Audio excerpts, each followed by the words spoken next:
Kia ora, and welcome to another episode in a series of short videos on the essence of regulation. In this episode we will explore yet another challenge that regulators face. How can they have foresight and prepare well for an unknown future? Foresight and anticipation have for long intrigued policymakers and regulators. After all, if regulation is about reducing uncertainty and increasing predictability, what better way to do this than knowing what the future will bring in the first place?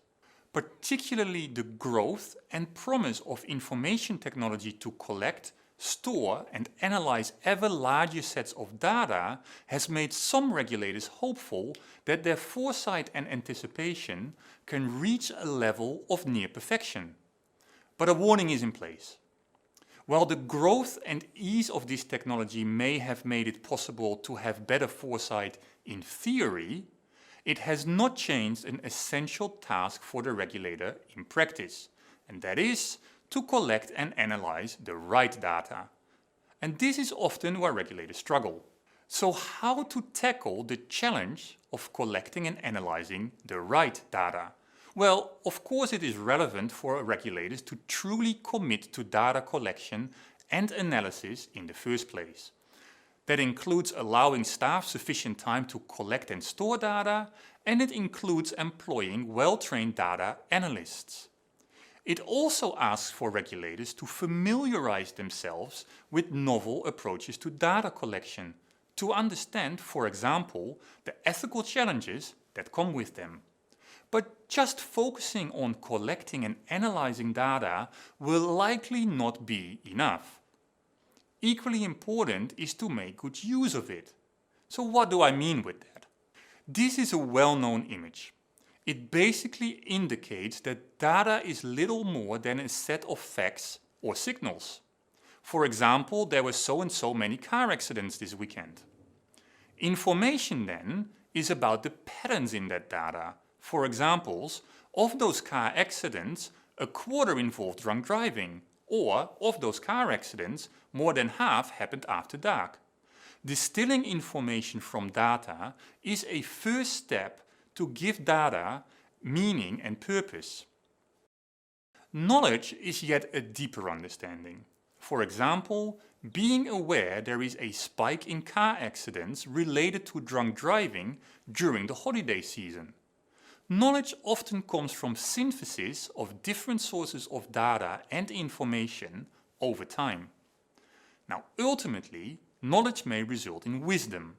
For example, to prevent those accidents, the knowledge about when to expect most accidents is combined with the knowledge on interventions that work best to reduce drink driving. Now, while this example is overly simplistic, I hope it makes clear that there is little point to collect and analyze just any data that is available in hope there is some wisdom in it. Rather, a regulator may want to ask what wisdom is required. From there, backward reasoning may help to define what data needs to be collected, how much of it, of what quality, and so on, to ultimately come to the wisdom that is required to tackle regulatory problems.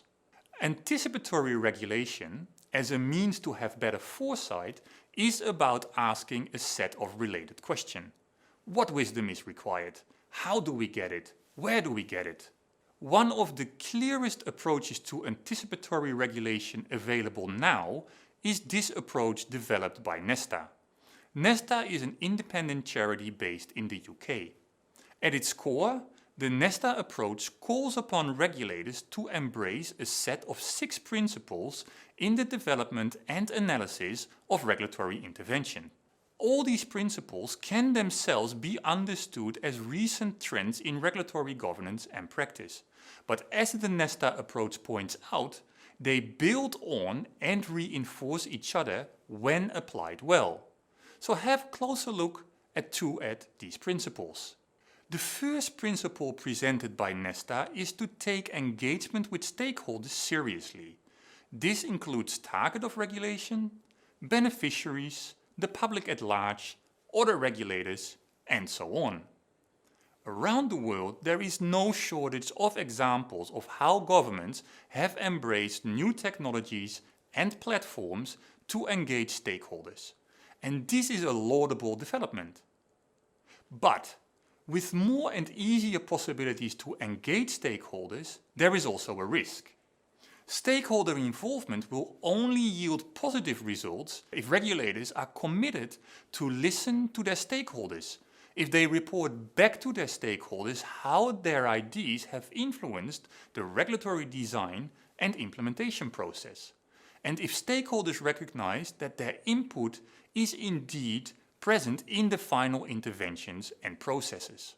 Tokenistic stakeholder involvement may be more damaging for a regulator than no stakeholder involvement at all.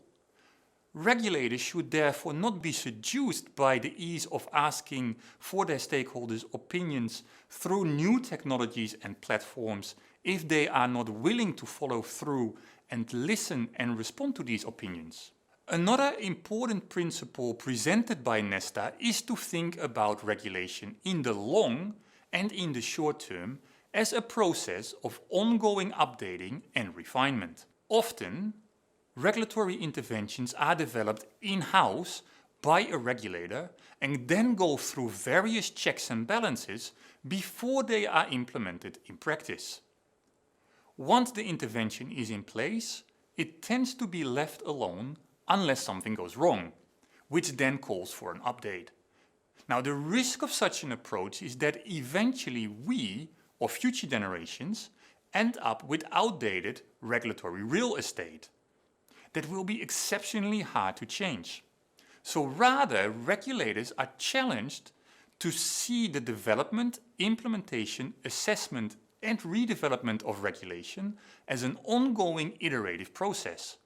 This can be operationalized in the short run, for example by running regulatory experiments to fine-tune an intervention before it is rolled out on a large scale. But ideally, iteration is institutionalized in the regulatory system as a whole. For example, sunset clauses can be introduced to make sure that regulation is not longer used after its best before date. Likewise, formalized points of regulatory review can help a regulator to stay on top of its performance. With that, we have come to the end of this episode. Namihi, and I hope to see you again soon.